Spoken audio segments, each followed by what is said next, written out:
Nagpaandam ang Iloilo City Police Office o kon Icpo sa publiko nga maghalong sa love scam subong nga bulan sang Pebrero. Sa interview sang K5 News FM Iloilo kay Police Major Sheila May Sangrines, spokesperson sang Iloilo City Police Office, ginpayag sini nga check kiron kon lehitimo nga maayo nga tawo kag indi dami account ang nagapanguliag o kon kasugilan nun online. Ang pagpanunto hindi lang offline or face-to-face kundi may mga pila na kita kareklamo nga nabaton nga natuntuan through online.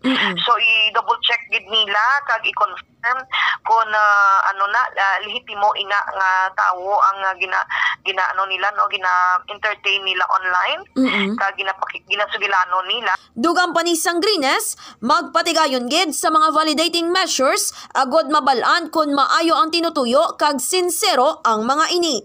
Kaso na diri suno sa natungdan, madamo naman nga mga reklamo ang nabaton sang ila talatapan subong man ang Regional Cybercrime Unit o kon RACO kag Criminal Investigation and Detection Group o kon CIDG nga natuntuhan online. Kagini si K5, Nicole Castañeda de Prado para sa Kampiyon nga Balita, Serbisyo Publiko kag Kalingawan sa Iloilo.